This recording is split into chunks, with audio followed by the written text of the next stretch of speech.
আসসালামু আলাইকুম গাইস, কি অবস্থা সবার? কেমন আছেন সবাই? আশা করি সকলে খুবই ভালো আছেন। তো আপনাদের সকলের রিকোয়েস্টে নিয়ে চলে আসলাম আরো একটি ভৌতিক গল্প। আশা করি গল্পটি আপনাদের কোনোভাবেই হতাশ করবে না। এটাকে শুধুমাত্র গল্প বললে ভুল হবে।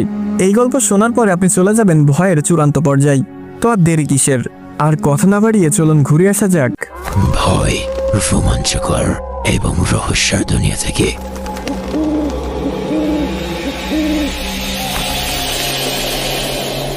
স্যার, মাইয়াটারে দেখা আমি লোভে পড়ে গেছিলাম, সামলাইতে পারি নাই নিজেরে। স্টুপিড, ওটা একটা মৃত মেয়ে ছিল, একটা লাশের সাথে তুই। স্যার, ওইটা লাশ তো আমিও জানতাম, কিন্তু জিন্দা কিভাবে হইয়া গেল এইটাই মাথায় ঢুকে নাই। লাশ কখনো জীবন্ত হয়? পুলিশের সাথে ভাওতাবাজি করস? কসম করে কইতাছি স্যার, ঢাকার বাইরে যাবার পর একটা বিলের উপর অ্যাম্বুলেন্স দাঁড় করাইছিলাম। আমি মানুষের মুখে এতদিন শুনছি অ্যাম্বুলেন্সের ড্রাইভারগো লগে বহু কিছু ঘটে, ওগো কথা হই না আমার খালি হাসি পাইতো, ঠিক আপনার মতো। আমার লগে এরকম ভৌতিক কিছু এর আগে কখনো ঘটে নাই, তাই এইগুলা পাত্তাও দিতাম না। কিন্তু স্যার, ওই দিন মুতার জন্য আমি গাড়ি খাড়া করছিলাম, তখনই আমার হেল্পার কইল, ওস্তাদ আপনি তো এই লাইনে নতুন, সবে মাত্র 2 মাস হইল গাড়ি চালান, কখনো কোনো মরা মায়াগো লগে মজা নিছেন? আমি তো বহুবার নিছি, লন আজকে আপনারাও মজা দিমু। হেল্পারের কথা হই না স্যার, আমারও কুমতলব জায়গা উঠছে। আমি খাড়াই খাড়াই দেখতেছিলাম হেল্পার অ্যাম্বুলেন্সের দরজা খুইলা ভেতরে ঢুকছে। আমি রাস্তার কিনারা থেকে অ্যাম্বুলেন্সের পিছনে এসে খাড়াইছি। হেল্পার লাশের বক্স খুইলা লাশটারে টাইনা সিটের উপর তুলছে। পরে লাশের দেহ থেকে সব খুইলা হেল্পার শুরু কইরা দেয়। মায়াডারে স্যার দেখতে অনেক সুন্দর আছিল, মরার পরেও মায়াডারে নায়িকাগো মতো দেখাইতেছিল। হেল্পার কাম সেরা নামার পর আমারে কইল যাইতে, লাশটারে দেইখা আমার লোভ আরো বাইরা যাই। পরে আমিও যাই আর তৃপ্তি মেটাই লই। শালা মানুষ নামে রমানুষ তোরা। আচ্ছা বল, এরপরে কি হলো? পরে আমি গাড়ি থেকে নাইমা দেখি একটা গাড়ি আইতাছে। রাত তখন 2টার বেশি, গ্রামের রাস্তায় এত রাতে গাড়ি, অর্থাৎ পুলিশ। আমি পুলিশের গাড়ি ভাইবা তাড়াতাড়ি অ্যাম্বুলেন্সের ঢাকনা লাগাই দিছি। ভেতরে যে মায়াডারে বক্সে ভরি নাই এইটা আমার মাথায় নাই। দরজা লক কইরা স্যার আমি সামনে যাইয়া বসি। পরে অ্যাম্বুলেন্স স্টার্ট করতেই দেখি একটা মুরগির গাড়ি যাইতাছে। পুলিশ ভাইবা ডরাইয়া গেছিলাম। পরে একটা সিগারেট ধরায় আমি গাড়ি টান দিতেই পেছন থেকে কাকে বইলা উঠলো, গাড়ি থামা। বিশ্বাস করেন স্যার, এত ভয়ঙ্কর আসিল কণ্ঠস্বর। আমি তাকাই হেল্পারের দিকে, হেল্পার তাকায় আমার দিকে। কিছু বুঝা ওঠার আগেই অ্যাম্বুলেন্সের কাজ ভেঙ্গা সেই মায়াটা আমার ঘাট ধরা বসে। এরপর তো কইলামি স্যার, লাভ মাইরা আমি আর হেল্পার গাড়ি থেকে নিচা পড়ে যাই। হুশ আসিল না আর।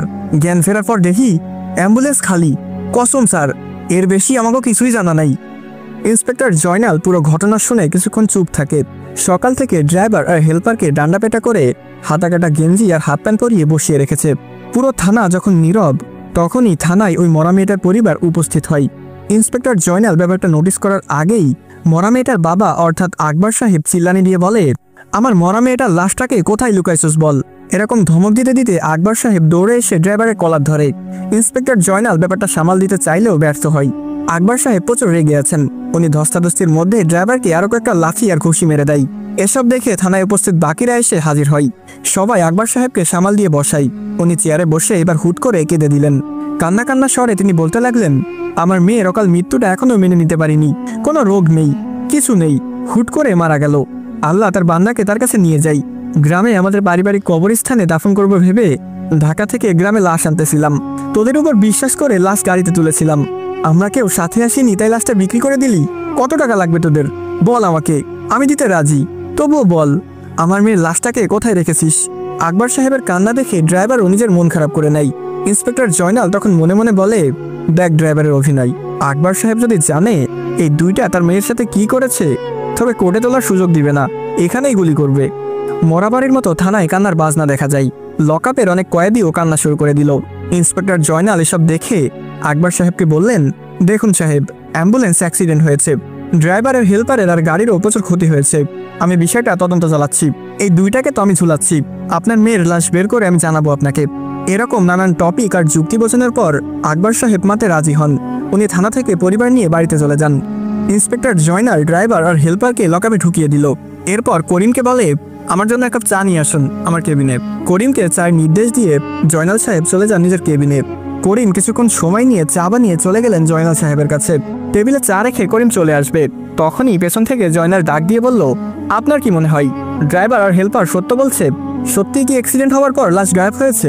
আর লাশটি কিভাবে জীবন্ত হয়? এসব বানোয়ারি মনে হচ্ছে না আপনার? করিম সাহেব জয়নালের কথা শুনে থমকে দাঁড়াই। এরপর পা ঘুরিয়ে পেছনে তাকালেন।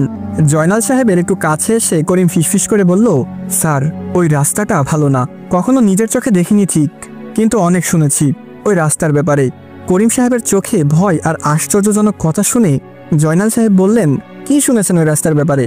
জয়নাল সাহেবের আগ্রহ দেখে করিম এবার একটা চেয়ার নিয়ে বসে। এরপর ধীর কণ্ঠে বলে, স্যার আমরা প্রশাসনের লোক, কথা বাহিরে গেলে লোকে হাসাহাসি করবে, কিন্তু সত্য এটাই যে এই রাস্তায় অনেক কিছু ঘটে। পুলিশে জয়েন হবার আগে শুনেছি এই রাস্তায় অনেক লাশ পাওয়া যেত। রাস্তাটা বিলের মাঝখান দিয়ে গেছে, দুই পাশে বিল আর মাঝে ফাঁকা রোড। ডান পাশে বিলের পর একটা হিন্দু গ্রাম আছে, মুসলিমও আছে, তবে হিন্দুর সংখ্যাই কম। আর ডান পাশে বিলের পর কিছু ঘন গাছপালা, এরপর একটা ছোট নদী। আগে হিন্দুরা ওই নদীর কিনারায় লাশ পোড়াতো। শ্মশানঘাট আগে থাকলেও এখন হিন্দুরা ওখানে লাশ পোড়ায় না। শ্মশানঘাটটা এখন পরিত্যক্ত। এর পিছনেও কারণ আছে। শ্মশানঘাটে যাওয়ার সময় হুটহাট হিন্দুরা কিছু লাশ খুঁজে পেত। কোথা থেকে এই লাশ এসেছে আর কেন এসেছে সেটা নির্দিষ্ট কোনো হুদিশ পেত না। অনেকে মনে করত পলিটিক্যাল লোকজন রাজনৈতিক মামলায় খুন করে আর লাশ এখানে ফেলে যায়। কিন্তু একদিন 21 জন হিন্দু শ্মশানঘাটে একটা লাশ নিয়ে যাচ্ছিল।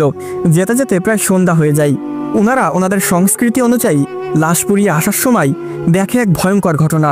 এইমাত্র যে লাশ পুড়িয়ে এসেছে সেই লাশটা তাদের আসার পথে দাঁড়িয়ে আছে। লাশের সেই বিভস্ত্র চেহারা দেখে ভয়ে এক একজন এক একদিকে পালায়।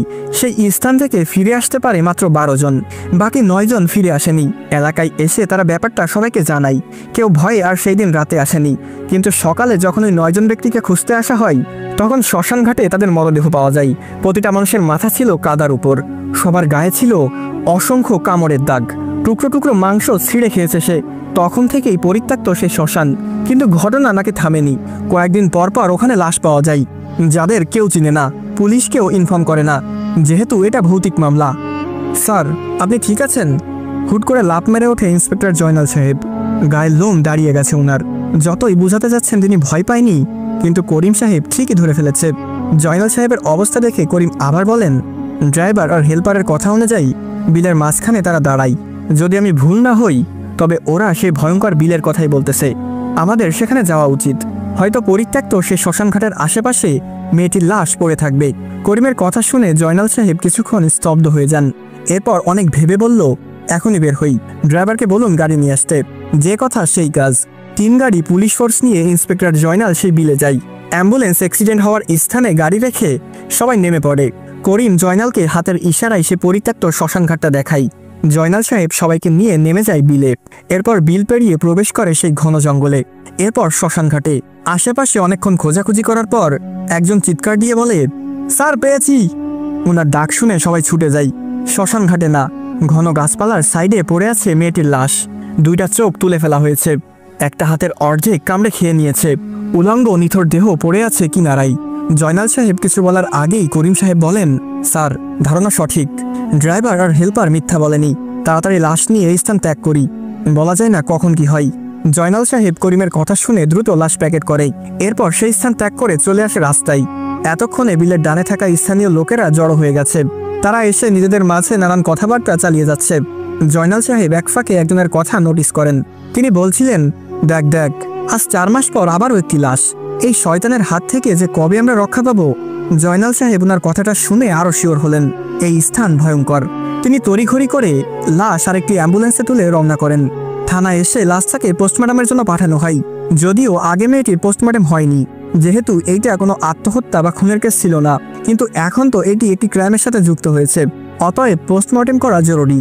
এর ঠিক 2 মাস পর বাইক অ্যাক্সিডেন্ট করা হাসিফের খারাপ অবস্থা। সন্ধ্যায় অ্যাক্সিডেন্ট করেছে, মৃত্যুর সাথে লড়াই করে যাচ্ছে সে। পরিবারের লোকজন স্থানীয় ডাক্তারের পরামর্শ নিয়ে হাসিফকে ঢাকা হাসপাতালে নিয়ে যাচ্ছে একটি অ্যাম্বুলেন্সে করে। ঢাকা যেতে আরো 3 ঘন্টা লাগবে। তাদের অ্যাম্বুলেন্সটা মাত্র সে বিলের রোডে প্রবেশ করেছে। মানে বুঝতে পারছেন কি হতে চলেছে। যারা পরবর্তী পর্ব দেখতে চান তারা চাইলে আমার ইউটিউবে গিয়ে দেখে আসতে পারেন। আমার ইউটিউব চ্যানেলের লিঙ্ক আমার টিকটক আইডির বায়োতে দেওয়া আছে, অথবা ইউটিউবে সুমন আনসার লিখে সার্চ করলে আমার চ্যানেল আপনি পেয়ে যাবেন। আসসালামু আলাইকুম গাইস, কি অবস্থা সবার? কেমন আছেন সবাই? আশা করি সকলে খুবই ভালো আছেন। তো আপনারা এতক্ষণ শুনছিলেন অ্যাম্বুলেন্সের রহস্য গল্পের প্রথম পর্ব। তো আজকের পর্বটি আপনার কাছে কেমন লেগেছে? পর্বের কোথায় কোথায় ভয় অনুভব করেছেন তা অবশ্যই কমেন্ট করে জানাতে ভুলবেন না। পরবর্তী পর্ব পেতে হলে অবশ্যই বেশি বেশি করে লাইক, কমেন্ট এবং শেয়ার করতে হবে। যদি আপনাদের ভালো রেসপন্স পাই তাহলেই কন্টিনিউ করব। আর টিকটকে যদি এই পর্বে 500 কপি লিঙ্ক করে দিতে পারেন তাহলেই পরবর্তী পর্ব আপলোড করব। তো আমার প্রিয় ভালোবাসার মানুষেরা, আজকের মতো এ পর্যন্তই। দেখা হচ্ছে খুব তাড়াতাড়ি পরবর্তী পর্বে। তো ততক্ষণ ভালো থাকবেন, সুস্থ থাকবেন। আল্লাহ হাফেজ গাইস।